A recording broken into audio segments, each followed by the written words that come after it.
নিকটবর্তী হয়ে যায়, মুমূর্ষ হয়ে যায়, তখন আজরাইল এসে সেই ব্যক্তির কাছে বসে। বসার পরে সেই ব্যক্তিকে ডাক দেয়া বলে, ইয়া আইয়াতুহান নাফসুল হামিদা, হে প্রশংসনীয় আত্মা, উখরুজি ইলা রাব্বিন রাদিন আনকি গায়রি গালাবা, হে প্রশংসনীয় আত্মা, তুমি তোমার রবের দিকে ফিরে আসো, যে রব তোমার উপর খুশি হয়েছেন, সন্তুষ্ট হয়েছেন এবং তোমার পিছনের সমস্ত গুনাহ আল্লাহ পাক রব্বুল আলামিন মাফ করে দিয়েছেন।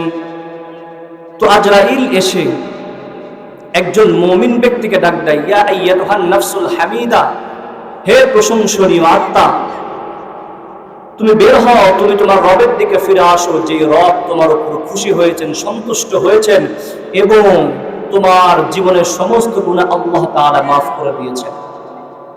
তো আল্লাহ পাক রব্বুল আলামিন আজরাইলকে প্রেরণ করেন। আজরাইল এসে মুমিন ব্যক্তিকে এভাবেই ডাকেন।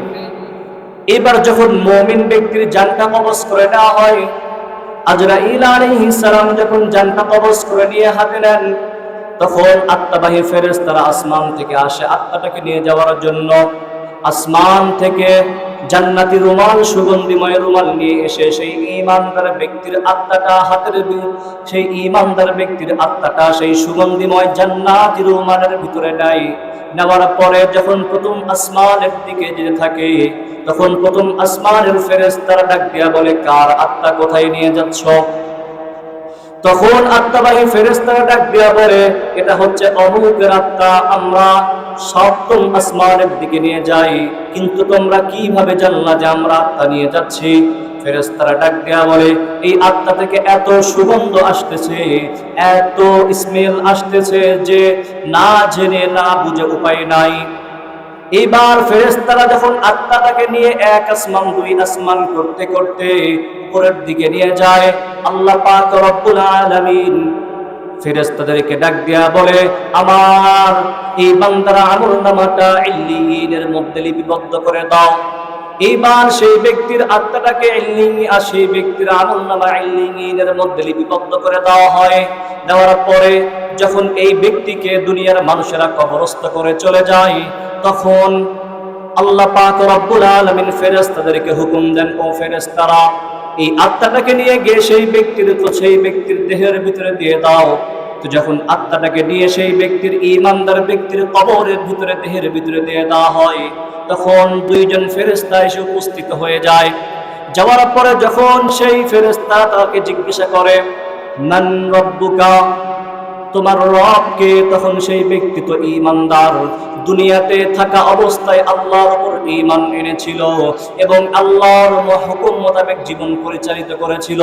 তখন সে ডাক দিয়া বলে, রব্বি আল্লাহ, আমার রব হচ্ছে আল্লাহ। এরপর তাকে দ্বিতীয় নাম্বার প্রশ্ন করা হয়, ওয়ামা দীনুকা, ওয়ামা দীনুকা, তাকে দ্বিতীয় নাম্বার প্রশ্ন করা হয়, ওয়ামা দীনুকা, তোমার দ্বীন কি? ব্যক্তি তো দুনিয়াতে থাকা অবস্থায় ইসলামের উপরে, দ্বীনের উপরে নিজের জীবনকে পরিচালিত করেছিল। সে তখন ফেরেশতাদেরকে উত্তর দেয়, দীনিয়াল ইসলাম, আমার ধর্ম, আমার দ্বীন হচ্ছে ইসলাম। এরপর যখন তাকে জিজ্ঞাসা করা হয়, আল্লাহ রাসূল সাল্লাল্লাহু আলাইহি ওয়াসাল্লামের একটা চিত্র, একটা অবয়ব তার সামনে নিয়ে আসা হয়। নিয়ে আসার পর তাকে জিজ্ঞাসা করা হয়, ওমান হাদার রাজুল বুইসা ফীকুম, এই যেই ব্যক্তিকে তুমি দেখতে পাচ্ছ, এই ব্যক্তি তো দুনিয়াতে থাকা অবস্থায় আল্লাহ রাসূলের সুন্নাত অনুযায়ী নিজের জীবনকে পরিচালিত করেছিল, আল্লাহ রাসূলের আদর্শে আদর্শবান হয়ে নিজের জীবনকে পরিচালিত করেছিল। তখন সে আল্লাহ রাসূল সাল্লাল্লাহু আলাইহি ওয়াসাল্লামকে সহজেই চিনতে পায়। চিনতে পাওয়ার পরে সে ফেরেশতাদেরকে ডাক দেয়া বলে, এটা হচ্ছে আমাদের নবী হযরত মুহাম্মদুর রাসূলুল্লাহ সাল্লাল্লাহু আলাইহি ওয়াসাল্লাম। ইতিমধ্যে আল্লাহ পাক রব্বুল আলামিন ফেরেশতাদেরকে ডাক দেয়া বলেন, ও আমার ফেরেশতারা, আমার বান্দাকে আর কোনো ধরনের প্রশ্ন করার প্রয়োজন নাই। আমার বান্দা যা বলেছে সত্য বলেছে, আমি আল্লাহ পাক রব্বুল আলামিন স্বয়ং আমার বান্দাকে সত্যায়ন করলাম। এরপর আল্লাহ পাক রব্বুল আলামিন ফেরেশতাদেরকে হুকুম দেন, আলবিসুহু মিনাল জান্নাহ আফরিশুহু মিনাল জান্নাহ, ও আমার ফেরেশতারা আমার এই বান্দাকে জান্নাতের পোশাক পরিয়ে দাও এবং জান্নাতের বিছানা তার কবরের ভিতরে বিছিয়ে দাও। এইবার ফেরেশতারা সেই ব্যক্তিকে জান্নাতের পোশাক পরিয়ে দেয় এবং জান্নাতের তার কবরের ভিতরে জান্নাতের বিছানা বিছিয়ে দেয় এবং তার কবরের সঙ্গে জান্নাতের একটা সংযোগ করে দেয়। এই ব্যক্তি এবার কিয়ামত পর্যন্ত কবরের ভিতরে আরামে এবং আয়েশে ঘুমাতেই থাকে। এটা হচ্ছে ঈমানদার ব্যক্তির মৃত্যুর অবস্থা। কিন্তু বিপরীতে যখন কোনো পাপাচার, কোনো নাফরমান ব্যক্তির জান কবজ করা হয়, তখন আজরাইল এসে সেই পাপাচার নাফরমান ব্যক্তির পাশে বসার পরে সেই পাপাচার নাফরমান ব্যক্তিকে তার আত্মাকে ডাক দেয়া বলে, ইয়া আইয়াতুহান নাফসুল খাবিসা, হে খারাপ আত্মা বের হও। তো ঈমানদার ব্যক্তিকে যখন ডাক দেওয়া হয়, ঈমানদার ব্যক্তির আত্মাকে যখন ডাক দেওয়া হয়, তখন বলা হয় ইয়া আইয়াতুহান নাফসুল হামিদা, হে প্রশংসনীয় আত্মা। আর যখন একজন পাপাচার নাফরমান ব্যক্তির আত্মাকে ডাক দেওয়া হয়, তখন বলা হয় ইয়া আইয়াতুহান নাফসুল খাবিসা, হে নিকৃষ্ট আত্মা বের হও।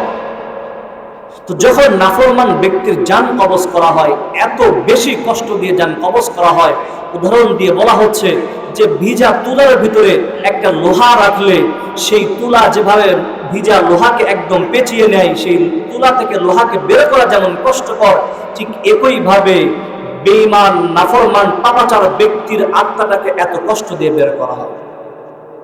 এইবার এই পাপাচার ব্যক্তির আত্মাটাকে নিয়ে যখন আসমানের দিকে উঠতে থাকে, তখন আল্লাহ পাক রব্বুল আলামিন ফেরেশতাদেরকে ডাক দেয়া বলেন, ফেরেশতারা ওর আত্মাটাকে আসমানে উঠানোর প্রয়োজন নাই, তাকে কবরের ভিতরে রেখে দাও।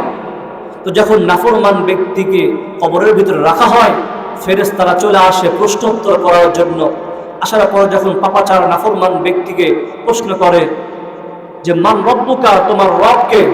পাপাচার ব্যক্তি দুনিয়াতে থাকা অবস্থায় সে তো আল্লাহর হুকুম অনুযায়ী চলে নাই, আল্লাহর হুকুম অনুযায়ী নিজের জীবনকে পরিচালিত করে নাই।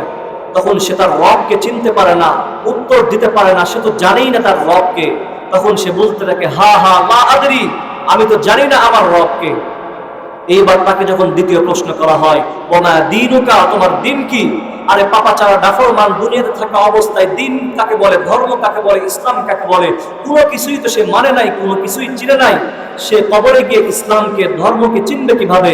সে তখন আফসোস করে বলতে থাকে হা হা লা আদরি, আমি জানি না আমার ধর্ম কি, আমার ধর্ম কি সে জানে না। সে তখন আফসোস করে বলতে থাকে হায়, আমি তো জানি না আমার ধর্ম কি। এরপর যখন তৃতীয় নাম্বার প্রশ্ন করা হয়, আল্লাহ রাসূল সাল্লাল্লাহু আলাইহি ওয়াসাল্লামের একটা অবয়ব চিত্র তার সামনে ধরে যখন তাকে জিজ্ঞাসা করা হয়, ওমান হাদার রাজুল বুইসা ফীকুম, এটা এই ব্যক্তিটাকে যাকে তুমি দেখতে পাচ্ছ, সেই ব্যক্তি তখন আল্লাহ রাসূলকে চিনতে পারে না। পারবে কিভাবে? দুনিয়াতে থাকা অবস্থায় তো আল্লাহ রাসূলকে আদর্শ রূপে গ্রহণ করে নাই, আল্লাহ রাসূলের সুন্নতকে নিজের জীবনের সঙ্গে তো ফিট করে নাই। তো সে আল্লাহ রাসূলকে চিনবে কিভাবে? সে আল্লাহ রাসূলকে চিনতে পারে না। তখন সে আফসোস করে আর বলতে থাকে হা হা লা আদরি, আমি জানি না, আমি চিনি না এই ব্যক্তিকে। তো আল্লাহ পাক রব্বুল আলামিন তখন আসমান থেকে ফেরেশতাদেরকে ডাক দিয়া বলেন, ও ফেরেশতারা, আমার এই বান্দাকে আর কোনো প্রশ্ন করার দরকার নাই। আমার বান্দা যা বলেছে সব মিথ্যা বলেছে, আমি স্বয়ং তাকে মিথ্যাবাদী বলতেছি। সুতরাং আফরিশুহু মিনান নার আলবিসুহু মিনান নার, তাকে জাহান্নামের পোশাক পরিধান করিয়ে দাও এবং তার কবরের ভিতরে জাহান্নামের বিছানা বিছিয়ে দাও। নাউজুবিল্লাহ। তো ব্যক্তিকে তখন জাহান্নামের পোশাক পরিধান করিয়ে দেওয়া হয় এবং জাহান্নামের বিছানা তার কবরের ভিতরে বিছিয়ে দেওয়া হয় এবং তার কবরের সঙ্গে জাহান্নামের একটা সংযুক্ত করে দেওয়া হয়। ব্যক্তি এখন কিয়ামত পর্যন্ত কবরে বসে জাহান্নামের শাস্তি ভোগ করতে থাকে। এই হচ্ছে ঈমানদার এবং বেঈমানের কবরের শাস্তি, মৃত্যুর সময় কি পরিমাণ কষ্ট হয়। ঈমানদার ব্যক্তির আত্মাটাকে যখন কবজ করা হয়, উদাহরণ দিয়ে বলা হয়েছে, একটা গ্লাসে পানি রেখে যখন সমস্ত পানিকে ঢেলে ফেলে দেওয়ার পরে সর্বশেষ ফোঁটা যেভাবে পড়ে, যেভাবে স্মুথ এবং আস্তে পড়ে, বোঝাই যায় না, ঠিক একইভাবে যখন কোনো ঈমানদার ব্যক্তির আত্মাটাকে কবজ করা হয়, ঠিক এভাবে স্মুথ এমনভাবে কবজ করা হয় যে ঈমানদার ব্যক্তি কোনো কষ্টই পায় না। আর বিপরীতে বেঈমানদার ব্যক্তির আত্মাটাকে কবজ করা হয় যে কোনো ব্যক্তির শরীরের প্রত্যেকটা লোমের গোড়ায় গোড়ায় যদি কাঁটা দ্বারা আঘাত করা হয়, সেই ব্যক্তি যতটা কষ্ট পায়, ঠিক একইভাবে কষ্ট দিয়ে বেঈমানদার পাপাচার ব্যক্তির আত্মাটাকে কবজ করা হয়। কিসের কারণে? ঈমানের কারণে। যে ঈমান নিয়ে গেল, সে মৃত্যুর সময় কষ্ট থেকেও বেঁচে যাবে।